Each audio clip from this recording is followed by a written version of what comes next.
Merhabalar, kanalıma ve mutfağıma hoş geldiniz. Bugün sizlerle yapımı çok pratik domates konservesi yapacağız. Buyurun videoya geçelim.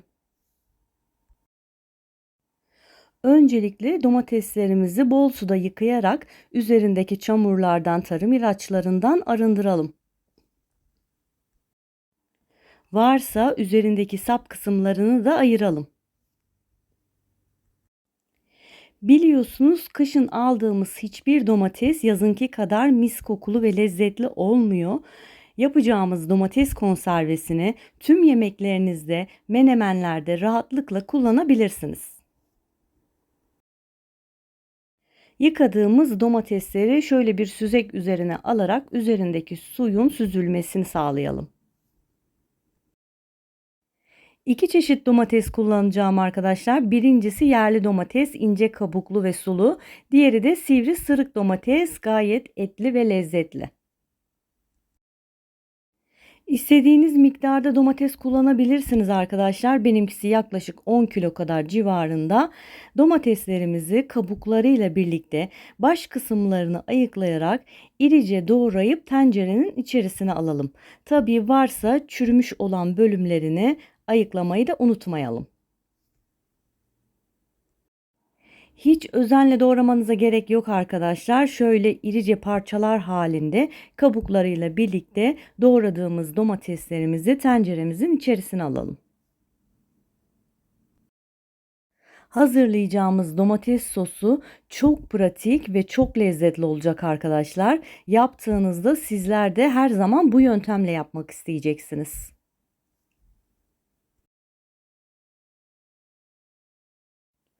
Domatesleri doğradıktan sonra 2 yemek kaşığı kadar kaya tuzunu domateslerin üzerine serpiştirerek tencereye ocağa alalım. Domates konservemiz için domatesleri yavaş yavaş kaynatmaya başlıyoruz. Yavaş yavaş domatesler pişmeye başlayacak. Hafif ezilerek suyunu bırakacaklar. Büyük bir kaşık yardımıyla şöyle biraz karıştıralım ve tenceremizin kapağını kapatarak domateslerin pişmesini sağlayalım.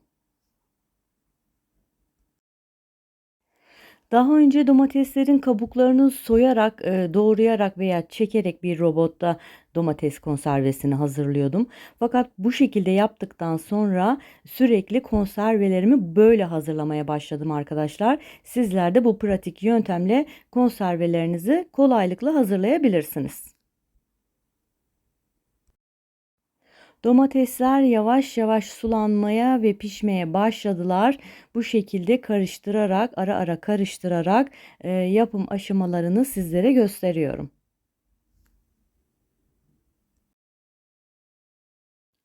Hazırlayacağımız domates konservesini kışın rahatlıkla tüm yemeklerinizde kullanabilirsiniz arkadaşlar.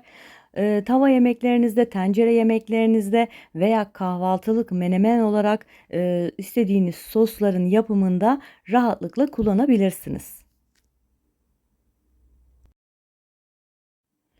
Gördüğünüz gibi domatesler pişti arkadaşlar. Kabuklarından ayrılsa da hiç sıkıntı etmeyin. Zaten kabuklarıyla beraber birazdan göreceğiniz üzere blenderdan geçerek pürüzsüz bir domates konservesi elde edeceğiz. Domatesler istediğim gibi piştiler arkadaşlar. Şimdi bir blender yardımıyla domatesleri bu şekilde blenderdan geçirerek istediğiniz büyüklükte olmasını sağlayarak isterseniz çok ince çekip pürüzsüz hale getirebilirsiniz. İsterseniz biraz daha az çekerek daha kıvamlı olmasını da sağlayabilirsiniz. Kabuklar konservenin içerisinde tamamen yok oluyor arkadaşlar. Çorbalarda bile rahatlıkla kullanabilirsiniz. Bu şekilde blenderdan geçirerek konservemizi hazırlamaya devam edelim.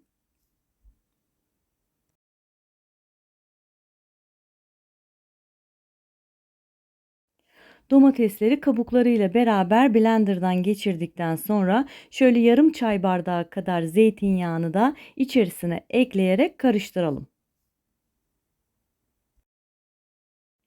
Bu arada kullandığınız tuzun mutlaka kaya tuzu yani turşuluk tuzu olması gerekiyor arkadaşlar.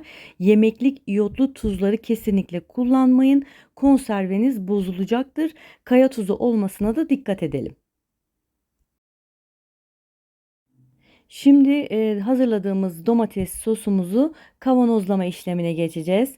Bunun için çok önemli püf noktalarından bir tanesi de yeni kapak kullanmanız, darbe almamış kapaklar kullanmanız arkadaşlar. Kapakları şöyle bir kasenin içerisine alıp üzerine kaynar sıcak su bırakıyorum ve domates konservesini yavaş yavaş kavanozlara doldurmaya başlıyorum arkadaşlar. Kavanozlara doldurduktan sonra kapakları sıcak suyun içerisinden alarak kapatıp ters çevireceğim. Hazırladığınız domates konservesini kavanozlara fazla boşluk kalmayacak şekilde doldurmaya çalışın arkadaşlar. Hava kalmasın. Elinizden geldiğince çok da az doldurmayacak. Arada çok az bir boşluk kalacak şekilde domatesleri kavanozlara yerleştirelim. Konserveyi yaparken bu şekilde bir aparat kullanarak kesinlikle etraf batmadan, kavanozlar lekelenmeden çok rahat bir şekilde doldurabilirsiniz. Görüyorsunuz arkadaşlar, kesinlikle kabuklar hiçbir şekilde görünmüyor. Kıvamı da tam istediğim gibi hafif iri taneli olacak şekilde konservemizi hazırlamış olduk. Bir havlu kağıt yardımıyla kavanozların ağız kısımlarına eğer bulaştıysa domatesleri mutlaka temizleyin arkadaşlar. Domatesleri kavanozlara sıcak sıcak kaynar bir şekilde doldurduk arkadaşlar. Kapaklarını kapatıp ters çevirerek vakumlama işlemini, içerisindeki havanın tamamen kaybolmasını sağlayacağız ve kesinlikle bozulma olmayacak. Kavanozlarım steril, tertemiz bir şekildeydi. Kapakları da yeni kullanıyoruz. Yine temizlemiştim ve kaynar bir sıcak suyun içerisine bırakmıştım. Şimdi kapaklarını kapatıp böyle bir bez yardımıyla tutarak kavanoz kapaklarını iyice sıkıştırın arkadaşlar ve hemen ters çevirin ve bu şekilde bırakın. Hazırladığımız domates konservesinin tuz miktarı, kıvamı çok iyi oldu arkadaşlar. Sizler de bu yöntemden çok memnun kalacağınızdan eminim. Mutlaka denemenizi tavsiye ederim. Tezgahınızın bir köşesinde bu şekilde ters çevrili olarak bir gece beklesin. Ertesi gün evinizin güneş görmeyen ve serin bir yerinde konservelerinizi muhafaza edebilirsiniz. En pratik ve kolay şekilde domates konservesinin nasıl yapıldığını sizlere anlatmaya çalıştım arkadaşlar. Umarım videomu beğenmişsinizdir. Videolarımın devamının gelmesi için lütfen beğen tuşuna basmayı ve kanalıma abone olmayı unutmayın.